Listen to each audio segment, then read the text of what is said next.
Bonjour à tous, bienvenue pour cette conf de presse d'avant-match AS Monaco Sporting Club de Toulon. Coach, vous avez eu une semaine élargie la semaine dernière, enfin sans match en tout cas, pour tranquillement préparer cette rencontre. C'est agréable d'avoir une semaine en plus pour préparer ce genre de match? Oui, c'est agréable, et puis surtout qu'on restait sur un résultat positif qu'on attendait depuis longtemps. Donc ça nous permet de travailler un peu plus sereinement et puis de préparer ce déplacement périlleux. Vous avez trouvé des sourires à l'entraînement quand vous avez retrouvé vos joueurs après le match face à Jura Sud? Oui, par rapport au contexte du match, le déroulement, c'est vrai que je pense que le sourire n'était pas que pour les joueurs, mais pour l'ensemble du club. Est-ce qu'on travaille, paradoxalement, on travaille mieux quand on a gagné? C'est plus simple ou finalement ça change pas grand-chose dans le quotidien? Pour nous, les techniciens, non, ça ne change pas grand-chose. Mais certainement, on est beaucoup plus positif, un peu plus détendu. Voilà. Ce match face à Monaco, une réserve, toujours un peu compliqué de juger ces réserves qui peuvent avoir des redescentes ou non, avoir des joueurs de qualité aussi. Sur un synthétique, il y a plusieurs facteurs. Comment vous la voyez cette rencontre? Un centre de formation où il y a toujours de la qualité, il y a de la vitesse, il y a des défauts de la jeunesse, peut-être un manque d'expérience, mais c'est des jeunes qui ne se posent pas la question. Ils sont là pour se montrer et d'être performants pour pouvoir figurer dans les 16 de la première.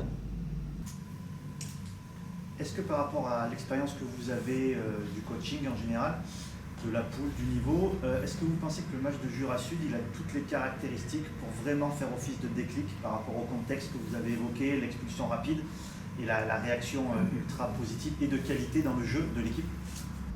Je l'espère de tout cœur, mais maintenant, vous savez, entre ce qu'on espère et que la réalité d'un match, les week-ends se suivent, mais ne se ressemblent jamais. Et aujourd'hui, la difficulté, c'est d'enchaîner. C'est toujours sport de haut niveau, c'est d'enchaîner, d'arriver à enchaîner un résultat positif, surtout dans notre position. Est-ce qu'à un moment donné, sur le match de Jura Sud, lors de l'expulsion notamment, vous vous êtes dit on est maudit, c'est pas possible, il y a toujours quelque chose, on fait ce qu'il faut, on a le match en main et tout entre guillemets bascule dans le mauvais sens? À un moment donné, vous avez eu pendant une fraction de seconde ce côté un peu fataliste ou pas du tout? Bien sûr, il n'y a pas une fraction de seconde. Il y a eu l'expulsion, il y a eu la blessure d'entrée de Salif, après de Chris, tout s'est enchaîné, mais peut-être par expérience, l'équipe qui est en infériorité numérique arrive toujours, on arrive à se surpasser. Et souvent, j'ai remarqué dans les matchs, quand vous avez un expulsé en face, c'est pas évident pour l'équipe qui a un supériorité numérique d'emballer le match, de sortir vainqueur.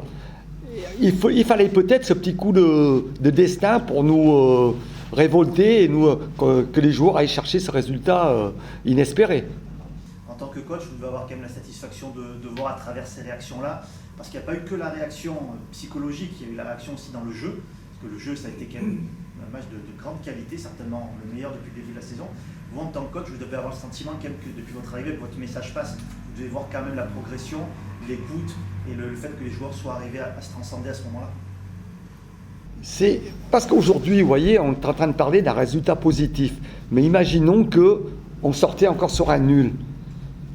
On aurait dit c'est encore décevant, ils sont passés à côté, et pourtant il y avait l'investissement. Autant Louhans et Aubagne, c'était le même investissement, mais le résultat n'était pas positif au bout. Vous voyez comme quoi le foot tient en très peu de choses. C'est sûr que sur un résultat aussi emballant et devant les handicaps qu'on a eus, ben c'est sûr que quand vous êtes entraîneur, vous dites ça y est, c'est parti. Quelque part, justement, c'est parti, mais on va voir justement si c'est vraiment parti par rapport à Monaco et Marseille, qui vont être deux matchs qui vont un peu se ressembler, deux réserves pro, on l'a dit, deux équipes qui sont super bien classées. Est-ce que c'est maintenant qu'il faut basculer vraiment vers un milieu de tableau et un truc vraiment plus serein? Sinon, après, avec le calendrier, ça va redevenir compliqué. Le tournant, c'est vraiment maintenant? Le tournant, je l'ai dit, c'est tous les samedis. Ça va jouer jusqu'à la dernière journée. Aujourd'hui, on tombe contre deux équipes qui est dans la même situation que nous, ils ont besoin de points. Aujourd'hui, je vous dis, il n'y a pas de match plus facile qu'un autre. Aujourd'hui, qu'on reçoit Marseille ou Gaulle, ça va être compliqué, surtout dans notre situation.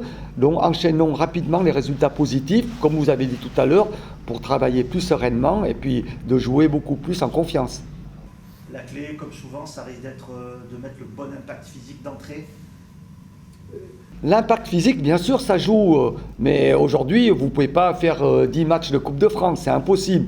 Il faut qu'il y ait un fond de jeu, il faut qu'il y ait une maîtrise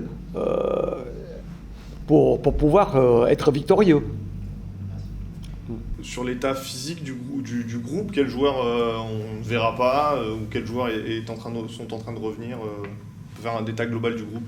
Ben, aujourd'hui, on est mardi, c'est encore trop tôt, mais ce qui est sûr, déjà, on a la charnière qui est suspendue, Touré et Wasfan. Il y a des petits pépins qu'on récupérera peut-être jeudi. Donc aujourd'hui, je ne peux pas vous dire plus que ça. C'est une fin de saison pour Manuel Delgado, ça c'est certain. Ça, voilà, il s'est opéré jeudi, donc ça c'est sûr et certain. Malik Hissan commence à retrottiner, mais on ne le verra pas avant, si tout va bien, 3 semaines. Et Christopher, avant de parler avec Florian? Christopher, c'est pareil, ça c'est une déchirure au mollet, c'est beaucoup plus long, c'est pas avant 3 semaines à 1 mois. Voilà. Florian, la force des choses a fait que tu as retrouvé les buts sur ce match face à Jura Sud, et tu as plutôt bien répondu présent. Qu'est-ce que ça t'a fait de revenir sur cette pelouse de Bourg-en-Compte? Depuis ce match de Coupe de France, tu n'avais plus pu jouer à Bourg-en-Compte. Ça fait déjà très plaisir de retrouver le public, du temps de jeu aussi. Après, j'aurais voulu que ce soit dans d'autres conditions, malheureusement, mais voilà, je me suis toujours tenu prêt et je pense avoir répondu présent. Après, mais ça fait très très plaisir en tout cas. Comment est-ce qu'on rentre dans cette rencontre? Tu étais donc sur le banc, pas forcément, tu t'attendais pas forcément à rentrer, on s'attend jamais vraiment à rentrer quand on est gardien, mais comment est-ce qu'on se met directement dans la rencontre? Tu as eu des arrêts importants à faire. Psychologiquement, comment on bascule sur ça y est, maintenant je suis dans le match, il faut que... Dès qu'on commence à s'échauffer sur le côté, c'est direct dans le match, il n'y a pas besoin de faire un arrêt ou quoi. C'est ce que j'ai fait, j'ai essayé de m'échauffer en 2-2, de rentrer tranquillement, de pas que ce soit pressé et tout ça. Et voilà, après il y a eu l'arrêt sur le corner qui te met vraiment bien dedans, qui te met encore plus en confiance. Donc après, voilà, à partir de là, c'est bon. Et sur la réaction du public qui a quand même été chaleureuse dans ta rentrée, c'est quelque chose qui fait chaud au cœur? Mais justement, j'étais tellement en fait concentré et tellement prêt à rentrer que j'ai pas fait vraiment attention. Tout le monde m'en a parlé à la fin du match et tout, mais sur le moment, j'ai pas vraiment fait attention. Sur ce match face à Monaco, toi c'est une équipe que tu connais bien puisque tu as joué longtemps là-bas, plus jeune. Comment tu les perçois? Comment tu vois cette équipe? Comment tu les analyses finalement? Voilà, c'est une équipe, comme l'a dit le coach, c'est une équipe de centre, donc c'est assez jeune. Par contre, ça joue au ballon, c'est rapide, mais voilà, il va manquer un peu de vis, un peu d'expérience. C'est là où nous, il faut qu'on joue toutes nos cartes. Puis voilà, il va falloir rentrer dedans aussi. Donc après, ça va être une bonne équipe, ça c'est sans doute. Après, c'est à nous de faire les choses bien. Ça reste un match particulier pour toi ou tu le prends comme une rencontre lambda entre guillemets? C'est un match comme un autre. Voilà, même si c'est mon ancien club, ça change rien du tout, c'est un match comme un autre. On a vu donc que la blessure de Christopher allait être quand même longue durée. Est-ce que toi, ça te permet justement d'avoir un peu de visibilité sur les prochains matchs, de te projeter quand même sur plusieurs matchs? Quelque part, c'est un nouveau départ pour toi. Comment est-ce que tu l'appréhendes psychologiquement? Je me suis toujours préparé comme si j'allais jouer le week-end, quoi qu'il arrive. On ne sait pas, même aux entraînements, on peut se blesser et tout ça.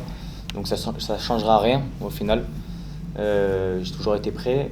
Et voilà, après le but, oui, c'est de voir, mais je vois match après match en fait. Je ne me pose pas la question de combien de temps, etc. C'est match après match. Il y a déjà Monaco ce week-end.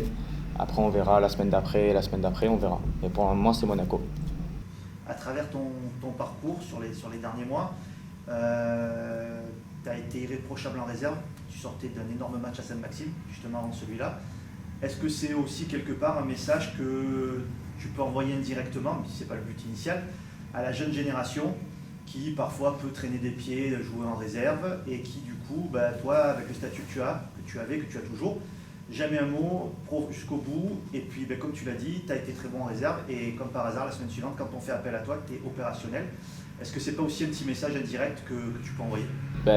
Moi j'ai toujours dit c'est important, même si on joue pas en une ou quoi, mais qui qu'on soit, il n'y a pas de statut ou quoi que ce soit, c'est juste d'avoir du temps de jeu.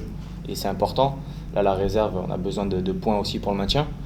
Donc quand tu joues pas en N2, ben voilà, tu descends, tu vas jouer, tu t'apportes ton expérience et tout ce que tu peux avec la réserve. Et c'est important pour toi, parce que voilà, ça te permet de garder le rythme. Donc c'est vrai que moi, sincèrement, c'est ce qui me permet aussi d'être bien, parce que l'entraînement c'est bien, mais les matchs, il n'y a rien qui remplace les matchs. Donc c'est pour ça, si tu te donnes à fond, à 100% en réserve, ben voilà, comme je l'ai fait, ben, la semaine d'après, en N2, c'est ce qui m'a peut-être permis aussi d'être bien pour ce match. Merci, bravo. Coach, de votre point de vue, comment est-ce que vous voyez ça? Vous avez 2 très bons gardiens pour jouer. Alors là, par la force des choses, il y en a un qui va être sur le côté pour quelques semaines, mais comment vous voyez cette concurrence saine entre les deux, aux entraînements, mais aussi les jours de match? Comment vous analysez ça? Déjà, ces 2 garçons professionnels, très respectueux. Flo, je ne me posais pas de questions sur lui. D'ailleurs, je lui en ai parlé une semaine avant, que j'étais content de son travail, dans l'implication. Il représente tout ce qu'un entraîneur aimerait avoir. Garçon posé, il dit les choses, il se fait respecter. Quand il est rentré, mais je vous assure, j'avais aucun souci. Je savais que ça allait bien se passer. Donc c'est la continuité de ce qui démontre depuis, je pense, des années maintenant à Toulon. Il a le club dans le sang, donc c'est un garçon irréprochable sur tous les points. C'est tout ce qu'un entraîneur rêve d'avoir, ça fait plaisir. Non, ça fait plaisir, c'est sûr. Sur ce match face à Monaco, évidemment qu'on a en tête il y a 2-3 ans quand Toulon avait probablement gagné sa montée ce jour-là. Tu gardes quoi de souvenir de ce match qui avait été un peu fou avec cette victoire au bout? C'était magnifique parce que c'était une bonne époque, c'était vraiment bien, on est dans une bonne dynamique. Il y avait les supporters qui avaient fait le déplacement, ça c'était vraiment le plus, c'était incroyable. Puis avec la victoire au bout pour venir ici passer la montée, c'était un très très bon déplacement.